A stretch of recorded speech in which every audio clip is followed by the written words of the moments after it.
Pokemon ZA is one of the greatest Pokemon games to ever be created in the history of Pokemon franchises. What year did the Wii release? 3, Third grade. 2, 1. 2000. I was the only 5-year-old in school who knew who Steely Dan was. I still don't know who that is. That's a new name to me. I'm a gamer every day. You would have loved this thing called Blockbuster that existed. I've been to Blockbuster. I used to work at Blockbuster. How Wow. about that? I was the manager of my Blockbuster that got shut down.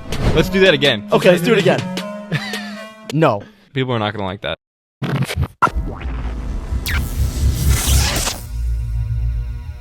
Welcome back to the Hollywood Gamer, where Hollywood meets gaming. I'm Harrison. I'm Holden, and we are live from Next Gen Games in Hollywood. Oh, yes, we are, Holden. Hell yeah. Thank you for joining us here on level 28, baby.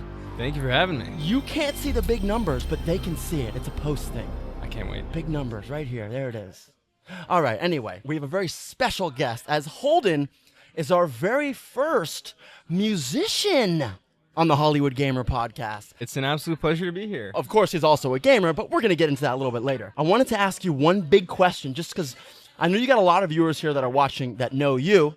Yeah. A lot of viewers here that are here that are normal regulars watching the Hollywood Gamer. They don't really know you yet. So let's just say, who is Holden Miller? All they know is that you're a musician right now. I would consider myself to be a creative. I feel like at this point I've dabbled in more than just music enough to feel like that is a more all-encapsulating word for what I do. Love it. But in music, I describe myself as a singer-songwriter. I love to tell stories. And I moved out to LA about 5 years ago to pursue this creative career, and it's been an absolute roller coaster. How has it been a roller coaster? Give us like one thing that's just like, that was fucking crazy. I mean, I think anyone, even the people at the top and the people who have never had any success, would say it's a roller coaster pursuing something creative like this. Yeah, anything in the entertainment business, I'd say for sure. Yeah, I think like I moved out to LA and I didn't really know anyone except a couple guys that I met online who I moved out here with. Oh, good thing you didn't get catfished. Yeah, exactly. Or did you? I don't know. No, I didn't. We Zoomed before we, Oh, well, that's we good. vetted. I had been working with one of the guys. But yeah, I think you just like, it's a shock. It's a culture shock to move out here, especially for myself who was not growing up, or I didn't go to college surrounded by a ton of people who were pursuing something creative. And so I think even that was part of the roller coaster, was being like, whoa, like I am in a whole new world, and almost in a world where I feel like I can be more myself, but I didn't know I could be more myself because I never experienced You're it before. accepted. That's how I Absolutely. felt when I came here, Yeah, for sure. It was liberating. Very, good word for that, for sure. Yeah.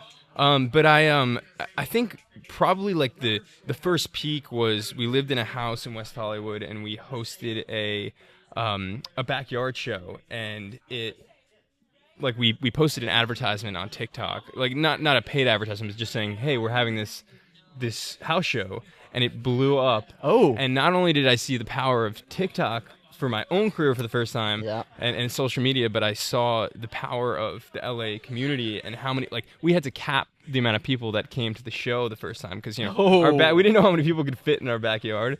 But it was amazing. And I think like 6 months into being here, after being kind of lost for 6 months and trying to like figure out how do I get my artist project off the ground? How do I get started here? All of a sudden we had, 150 people lined up at our door to our backyard coming to see us perform live. That's great. And, yeah, and I knew from there, the community is here and they're welcoming us with open arms, and that can only lead to good things. How'd you kind of get into the singing and songwriting? You just wake up one day when you were a kid and you're like, I want to sing. There's Britney Spears. Yeah, exactly like that. No, my dad is a lawyer, but he, as a hobby, has sung for his whole life.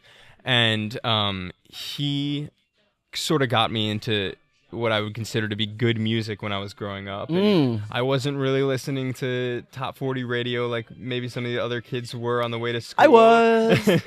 Y100 or Z100. Yeah, exactly. No, we were doing, my dad would plugging his iPod, and we were listening to, you know, I was the only 5-year-old in school who knew who Steely Dan was. Oh wow, I still don't know who that is. That's a new name to me. You gotta know.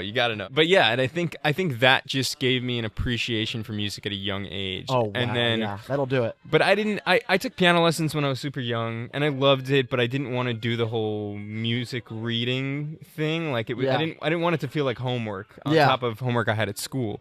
And so I kind of gave up music and focused on other things throughout my childhood. And then it was actually my brother who got me inspired and got me started playing and writing songs. Your brother? Yeah, so he played guitar from a very young age. He was amazing, and he wouldn't really play for anyone. And when we dropped him off at college, I was going into my sophomore year of high school.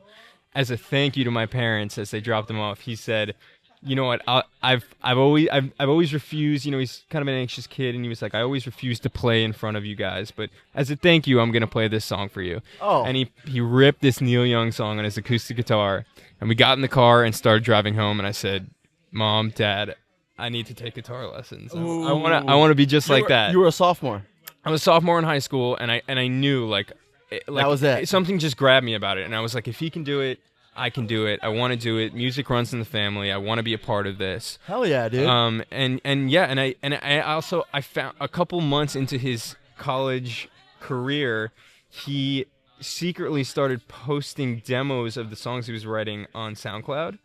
And didn't tell anyone. Say secretly. Like I think he was putting them out there maybe for people at college, but not telling my family, hey, look at this song I wrote. Yeah. And I found them. And I remember almost being moved to tears and being like, oh my God. Like, I had never really heard him sing. I didn't know what his voice sounded like. I didn't know if he had a good Your voice. own brother. My own brother. And he was such a good songwriter. And he had such a unique perspective on the world. And it was just like the playing guitar, the way he was writing songs, I was like, I want to do that too. That's awesome. And so, yeah, I started playing, and I picked it up relatively quickly, and once I could put together a couple chords, I started writing songs. Hell yeah, dude. Well, that's awesome. So in a way, I guess your brother almost inspired your musical career in a way. Yeah, he would be the main person I attribute to that besides my dad, yeah. Not to go too far into it, but my mom's a writer, and so she... You know, it's all in the family, I bro. have to give her credit too, because I think she was a lawyer, and she kind of pivoted later in life and became a published fiction author. Good for her. And it was amazing to see her do that. And I think this whirlwind of my family being creative and sort of putting themselves out there showed me that, you know, I could do it too. And I definitely get my writing ability from my mom. You said fiction. Are there any other books we would know from your mom? Her most popular one is called The Memory of Things. The Memory of Things. If you've read it and you're listening, say hi. Say hi. No, but she's amazing, and you know, her books have been reviewed in the New York Times. And awesome, man. Good for her. She's won awards, and good for her. That's also very great inspiring. Success. That's awesome. Yeah, I could see where you definitely would get that. Is there someone in particular or something that kind of inspired your musical identity? That is a very good question. I think that goes back to like the music that my dad sort of injected into my ears as a young kid. Yeah, because I'd say your musical identity is unique. Thank you. Yeah, I think there are definitely, I can point to a couple artists in particular that I started listening to. Like, I think for a long time, I just kind of had the playlist that my dad had, and I just listened to that music. And then when I started getting into late middle school, early high school, I started discovering music for my own. And I think there were artists there that I can point to that I was like, wow, like they are like new and commercial in a sense and having success, but they don't feel like they're selling out in any way, and they don't feel like they're kind of touching on the same topics that you hear over and over again. And with, you needed like, to fill that with void. Pop stars, and I think that helped me develop my voice. You identified that there was a need for that, and you were like, I could do that. Yeah, like these new age That's like cool, man. folk singer-songwriters that were like, you know, riding on the coattails of Bob Dylan and Pete Seeger and all these people who, you know, we're doing it in a way that is accessible to today, but still had these amazing messages that they were conveying and these amazing stories that they were telling through music. Absolutely. Red Hot Chili Peppers was a big one for me. Oh yeah. Their messaging in their music is is wild. It's amazing. It's Yeah. amazing. I mean, some of them are like poems that were turned Some of them are into poems, songs. and then some of them are straight up like just telling you how the moon landing was fake. yeah. And or do like Star Wars references on something. You know what I'm saying? Yeah, yeah, It's yeah. Cool stuff, man. Just No, cool. I mean the Chili Peppers are amazing. They're next level. That's Yeah, what they are. yeah, But yeah, absolutely. absolutely. That's awesome, man. If you're enjoying what you're watching right now, go ahead and hit that subscribe button or follow us. It really helps us out here, and I get to keep bringing on super cool guests like this guy right here. So hit that subscribe button so you never miss a level. Do it. Being able to like really discover your own musical identity, I think it's something a lot of artists, correct me if I'm wrong, have struggled with. Oh, yeah. And I think even more so with this, with where the music industry is going and social media. We talk about social media Yeah. and this idea that you need to appeal to the masses. It's morphing in what people think other people want versus what they should be just doing of what feels right. Exactly, You know what I mean? exactly. And you end up with these people who are more influencers than they are artists. And the Or way creatives. that, yeah, Because and- I think yeah. even then, like you can be an influencer. Look, I'm saying this. You can be an influencer and not be a creative. Yeah, absolutely. You can. Yeah. And you can be an influencer and be very creative. Well, Yeah. obviously, Yeah, yeah. 100%. Yeah.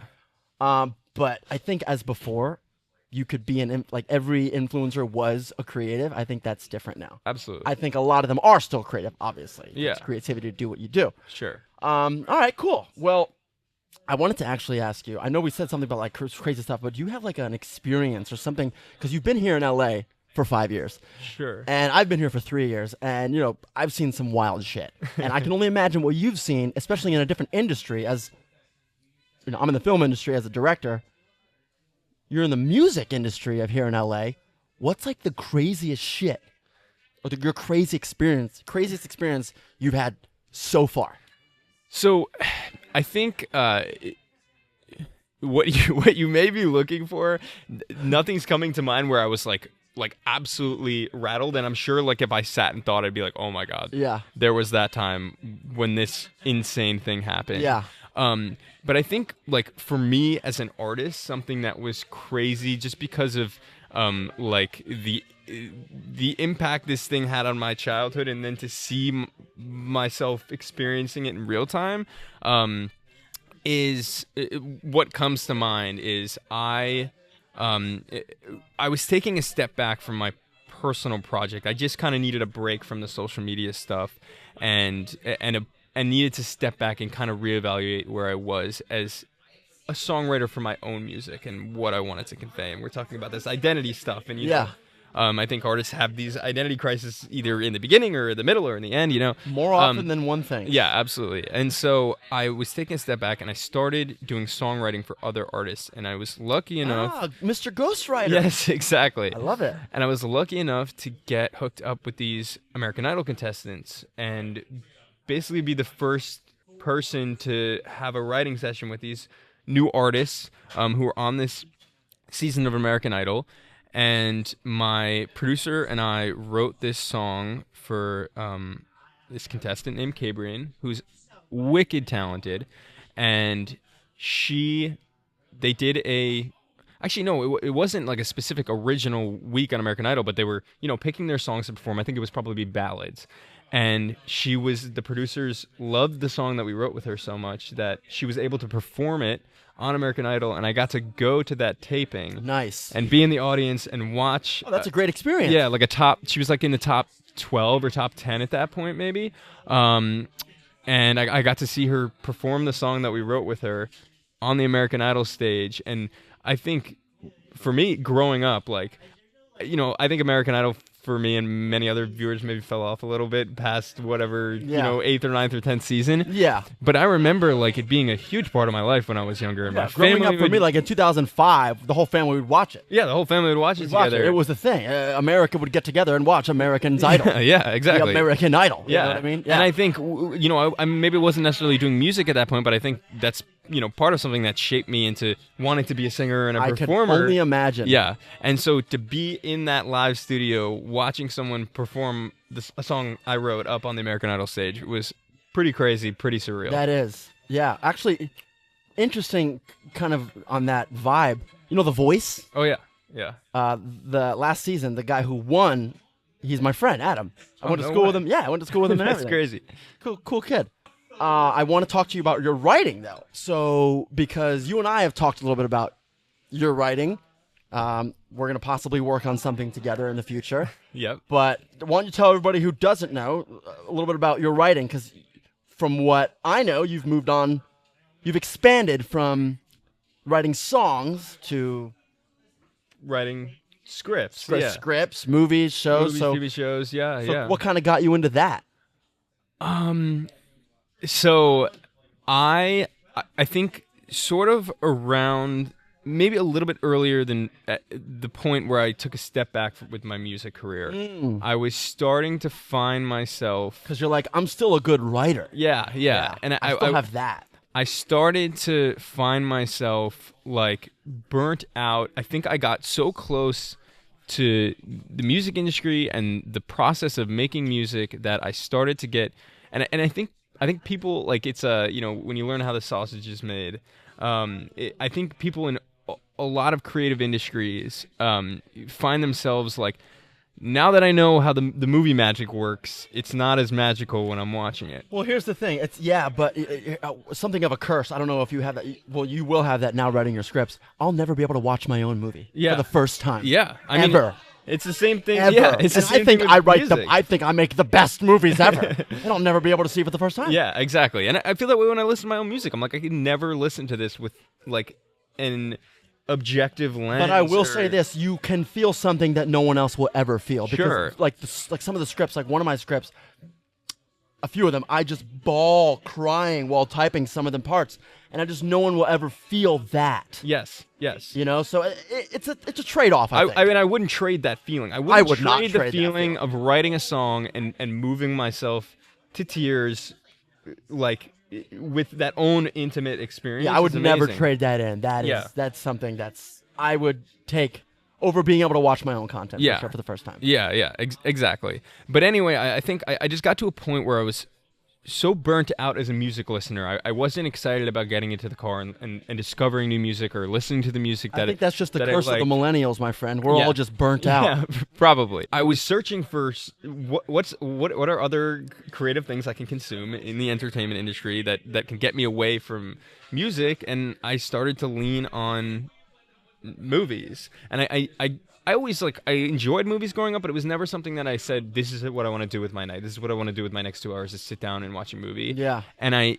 had some roommates at the time who were big movie guys, and I thank them for helping, I think, push me to get into the viewing experience. And I just, I think 3 movies in, I was like, oh my God, I love this. Like, I'm so excited to do this with my nights. I just discovered movies. Yeah, I'd aged You would have loved this thing called Blockbuster that existed. I've loved it. I've been to Blockbuster. Yeah, I used to rent video games from Blockbuster. I used to work at Blockbuster. How about that? Wow. I was the manager of my Blockbuster that got shut down. That's like a... I knew every customer's name that walked in. That's amazing. Hey, John, how's it going? Hey, I knew first and last name, bro. It was a magical place. It was a magical place to work, too. Yeah, I bet. If it never closed down, I would probably still be working there today. I love that job, that's dude. awesome. Best job I ever had. That's awesome. Yeah. Well, cool, man. I think, movies is a big part of, I think, everyone's life, and I'm glad that you discovered another way for you to be able to utilize it where it works for you. Yeah, and naturally, as I do, I decided, how can I ruin this too? Let me learn how the sausage is made with movies as well. Yeah. And so I love that. How can I ruin this myself? Exactly. And so what ended up happening is through music, I got linked up with this producer director who had this animated series he was working on, and he needed someone to write music for it. And so he sent me the script, and it was probably the first script I ever read. Oh, wow. And it was really good. Because it was the first script you ever read. No, I think I have a good compass for. I think you do too. For appreciating how stories are supposed to be told. I think you do too. Thank you.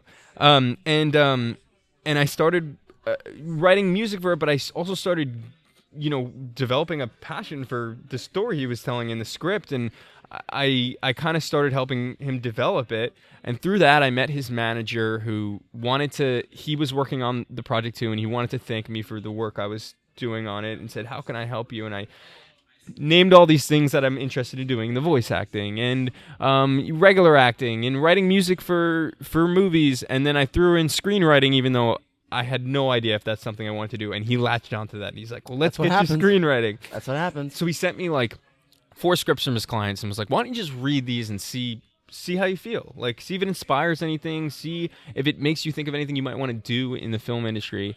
And I read them and I was like, oh my God, this is awesome.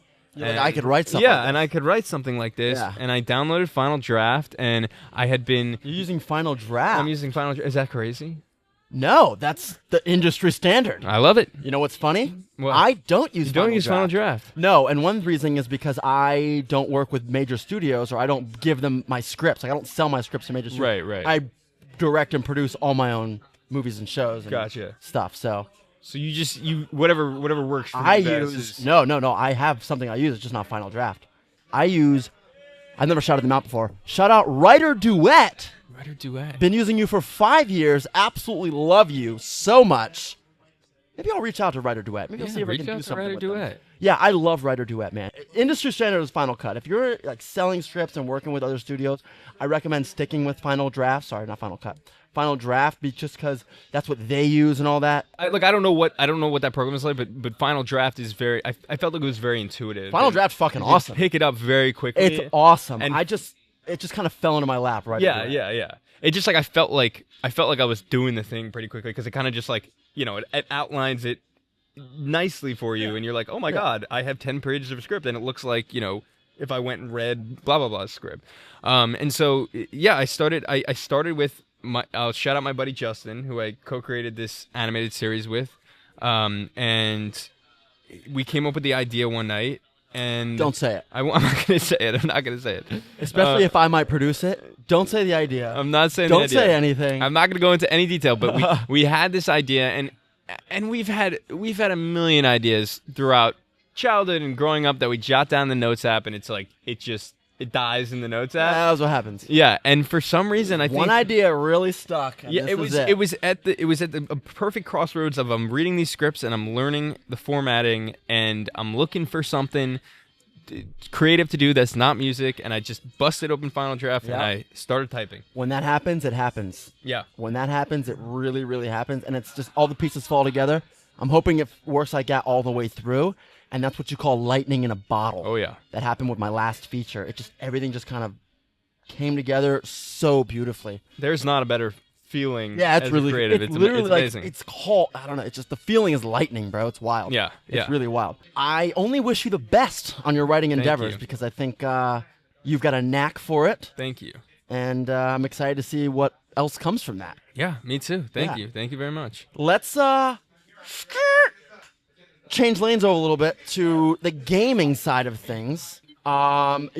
Personally, as a creator and a filmmaker, gaming is huge for me. It's inspired me to write multiple scripts and develop stories. Just the sheer epicness and the grandness of these narratives and the colorfulness of these characters. All the variety, all that just kind of inspires me to write and create and all that. Wondering if you get the same thing from gaming. I do get the same thing for gaming, absolutely, and I have a song on the last project I put out that is called Final Boss that is directly inspired by paralleling my experience growing up to working your way through a video game level and beating the final boss.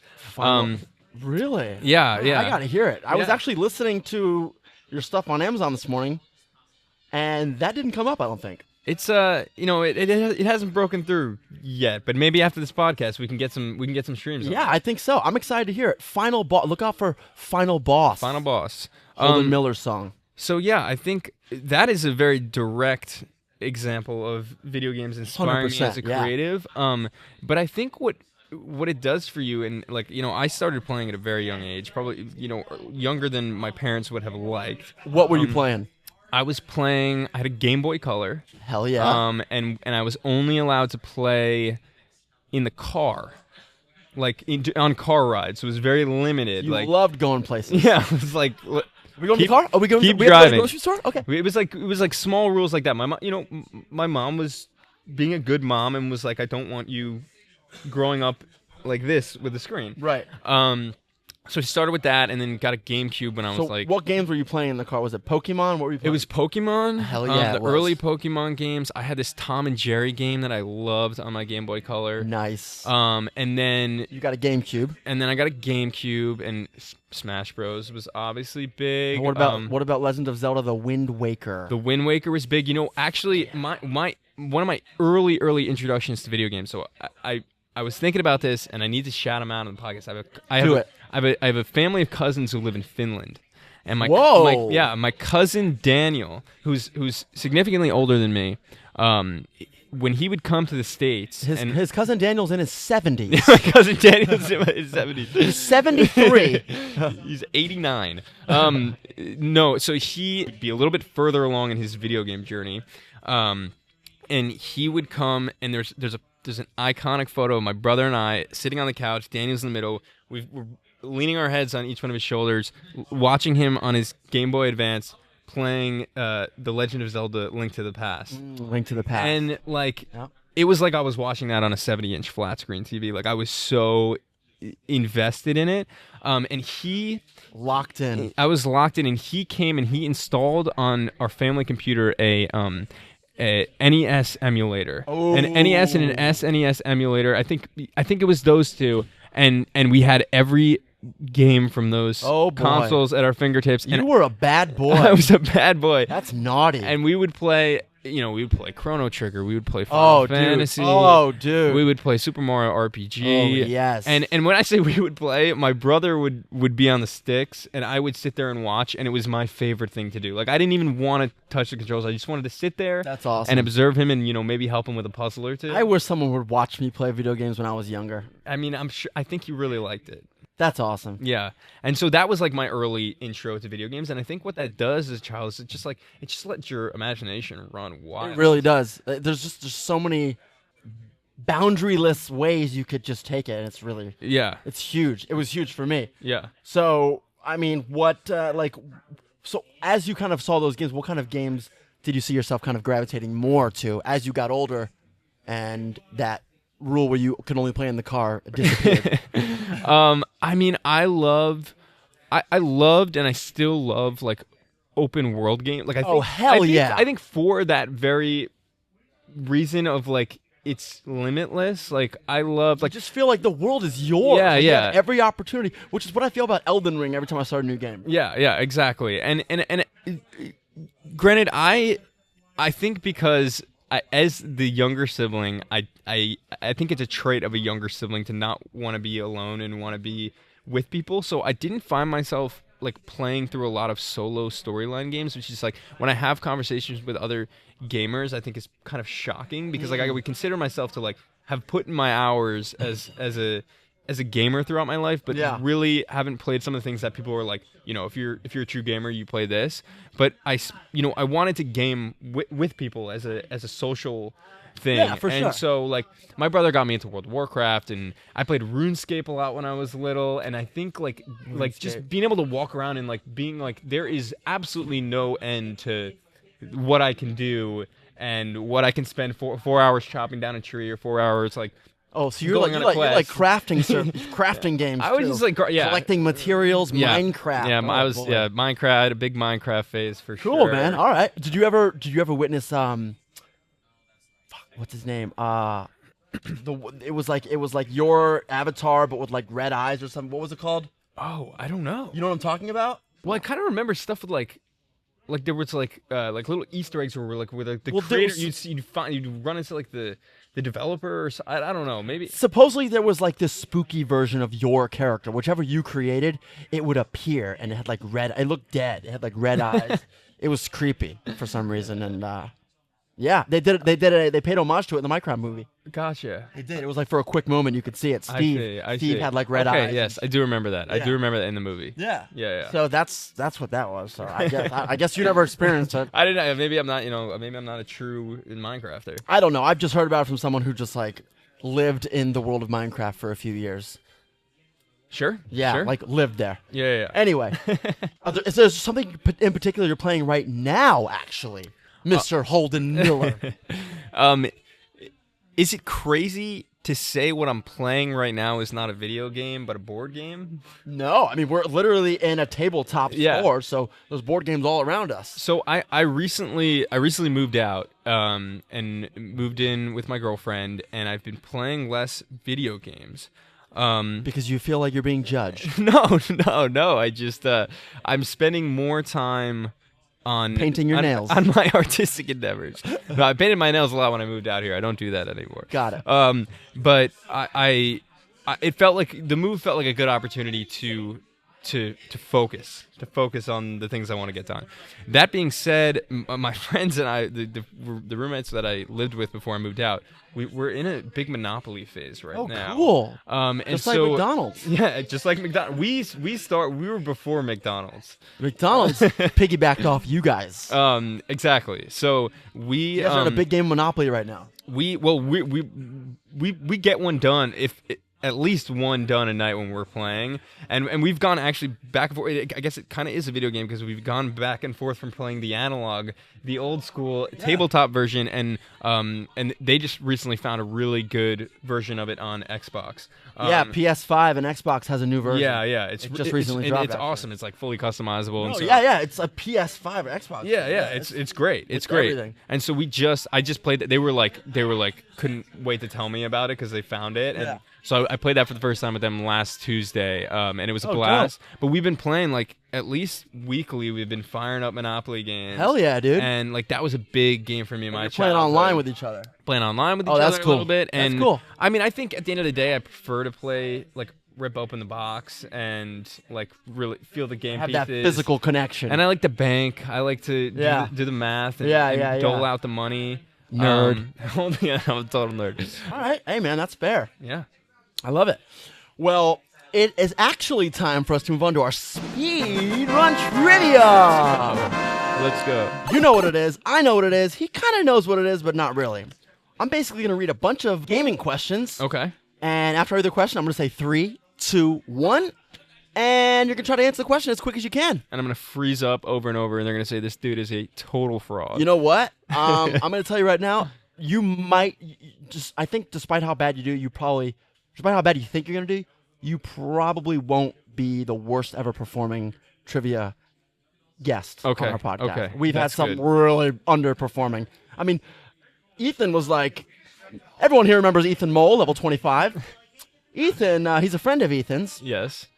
Ethan was very nervous about his, but he got like 5 or 8 out of 15, which is a lot better than he thought. Oh wow, there were 15. I watched the little clip of Ethan, and I remember him saying He got a few. he said I'm so sorry to the viewers who were gonna hate me after this. Yeah, he said everyone's gonna hate him after And that. I was like, this might be me. Although I hosted trivia in college. So Oh, dude, you're gonna nail it. I do have that leg up. Although I don't think I probably wanted to write video game questions and didn't feel like the audience was going to be receptive. And that's one of the reasons why I made a podcast to do it, buddy. Exactly. I'm not worried about getting questions wrong. I'm worried about not even knowing what the question. You saying something and saying, "Wow, I've never heard of that." Do you want to do trivia first, or do you want to tell them that Pokemon Z to A is great? Oh, I'm talking about Pokemon ZA before we jump into that trivia. Pokemon ZA is one of the greatest Pokemon games to ever be created in the history of Pokemon franchises. And right now I'm on Instagram Live, and we have angles from everywhere. Here, here, here. And everyone is losing their mind right now because people don't believe what I'm saying. But I'm telling you, they have revamped the combat. It is fucking awesome. They got a cooldown. There's no PP anymore. So is it? There's no PP anymore. It's not turn-based combat. Not really. It's like attack time bar. There's cooldowns on special attacks now. Wow. So like, you don't have to worry about if you mistakenly use an attack and it hurt you or something. Like if you use like Leer by mistake or something, you can immediately just use quick attack or something. Mm-hmm. It's just like I don't know. It's so it almost feels like Pokemon should have always been like this. Interesting. But I'm not knocking how turn-based because I love turn-based. I grew up on Final Fantasy. That is Pokemon and Final Fantasy. I love turn-based. Yeah. But I think what they're doing here really, really works. I think maybe for like the Like for the early ones that wouldn't have worked, but for like the things where it's open world and it's more like kind of like World of Warcraft combat, Yeah. then maybe that makes more sense. And I'm very grateful that we only got one version of this. It's Pokemon ZA. It's not Pokemon ZA and AZ or, like Violet and, Yeah. like there's so many. Like, I'm glad we got one version and it works. There's just one strange thing. The entire game takes place in one city. There was no region to go to. There was no outside wilds. And then it's like the wilds are like kind of just like blocks, closed off blocks from the city. One block. Does that not? Because I saw that in the trailer, and does that not frustrate you that it feels like maybe they were cutting corners a little bit? You would think, but the game has actually so much to offer that it's almost like you kind of look past it, but it's almost at the same time, it's still a question. Like, why did they decide to do that? They could have at least thrown in at least a couple smaller regions to make you feel that thrill of catching Pokemon, because almost that thrill is kind of gone, where you go out in the wild and you see something. That thrill is kind of gone. It's it's really cool to catch them, and it's really cool to explore the city and do all these things. The exploration is great. The combat is fantastic. The graphics are fantastic. It's just a bit strange that it takes place in one city. Yeah. And I think the DLC is just also in the city. Okay. All right. Well, I'll have to check it out, and I'll let you know. The game is actually worth it, in my opinion. It's a fantastic game. Get it on Switch 2 if you have a Switch 2. It runs so smoothly on Switch 2. And it's interesting because like the starters are like from different generations. Yeah, I remember seeing that. Cyndaquil? No. They have the water version of Cyndaquil's of that generation. Totodile. Yeah. So they have Totodile, Bayleaf, which is in that same, but then they didn't put Cyndaquil, now I'm thinking about, which is weird. Yeah, they put Pig Knight or whatever its name is. The fire pig. Interesting. I don't. Don't pick him. He sucks. Totodile's where it's at. Oh yeah. And they got mega evolutions, which are cool too. Cool. Yeah. Really cool game. Love Pokemon ZA. There you go. Love it. There you go. All right. Moving on to trivia. Speed run trivia. Here we go. All right. Holden, don't be nervous. I'm nervous. You're gonna do just fine. Admittedly, I'm nervous. Admittedly, he's nervous, but he's going to do just fine. I promise you. You're going to be fine. We won't make you look that stupid, okay? All right. We'll make you look great. All right, here we go. Okay. Are you ready for question 1? I'm ready. What year was the Nintendo GameCube released in North America? 3, 2, 2002. 1. That is incorrect. It is 2001. Oh, it felt wrong. Well, maybe you'll get him next time. Let's do that again. Okay, let's do it again. No. All right, here we go. Which handheld did the Nintendo Game Boy Advance succeed? 3, 2, 1. The Game Boy Color. That's absolutely correct. Boom. He gets 1. Boom. That's right. So you're not doing too bad. You're at 50% right now. 2. 1 for 2. That's not too bad. All right. What year did the Nintendo DS launch in North America? 3, 2, 1. 2005. 1 year off. Oh. 2004. Oh. Close. I've got everything 1 year. You're actually really close. You're within the ranges. What was the first Mario game on the Nintendo DS that featured dual screen gameplay? 3, 2, 1. Mario and Luigi Partners in Time? No, it was Super Mario Bros. 2006. That was a ridiculous answer by me. No, I think that was on the Game Boy. Honestly, now that I'm thinking about the cartridge, was it? Well then, it was a bad answer. I'm gonna kick myself for that. You'll be all right. Wait, what was it? Super Mario Bros. 2? 2006. It was just like I guess it was just a remake. It was a version of Super Mario Bros. Made for the DS. Correct. That was kind of a cheap answer. What year did the Wii release? 3, Third grade. 2, 1. 2006. He got it. Boom. That's right. A little deductive reason there. I was in third grade. I was There you 8 go. years old.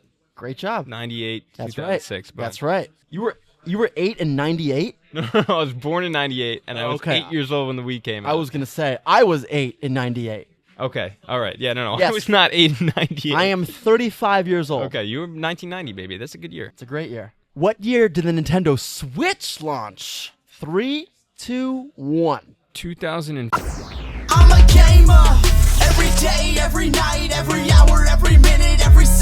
second of my life, I'm a gamer. Every day, every night, every hour, every minute, every second of my life, I'm a gamer. Shit, you're about to kill me, babe. Move, babe. Get out the way. I'm tryna play that duty, but your booty in my way. Come on, I know I said I love you, but today's a new day. And I got this new game, so please just step away. I'm a hardcore gamer, so I don't believe in hygiene. My feet smell like cheese, and my teeth could use some whitening. My controller is so clean, and my gamer tag is frightening. I'm a gamer. Every day, every night, every hour, every minute, every second of my life, I'm a gamer. Every day, every night, every hour, every minute, every second of my life, I'm a gamer. Let's even the odds like Battle Royale. I pray for the kill and grab from hell. I grew up on swords and magic and dragons. I play Final Fantasy, I tell you what happened. I murdered that Zeus as Kratos in Athens. I lost a finger when I played that assassin. The Keyblade of Darkness is in Hollow Bastion. Uncharted the best, I'm running with Drake. I fuck up a zombie, I'm skinning a snake. Days Gone is a shit, and Bloodborne is legit. Fuck that. This game is so hard, it makes me rage quit. And that's about it. I'm a gamer. Every day, every night, every hour, every minute, every second of my life, I'm a gamer. Every day, every night, every hour, every minute, every second of my life, I'm a gamer. I just beat that Fallen Order, Star Wars is the titties. I be playing PUBG while I'm taking off that shitty. Woo! I grew up on Sonic, Mortal Kombat was iconic. Then came Tekken, came in second. I play Crash, I play Spyro, Twisted Metal, eat a gyro. Or is it Hero? Nah, it's Jiro. RPGs are my thing. Witcher, Skyrim, Fallout King. You only know what I mean if you're a true gamer like me, of course. I'm a gamer. Every day, every night, every hour, every minute, every second of my life, I'm a gamer. Every day, every night, every hour,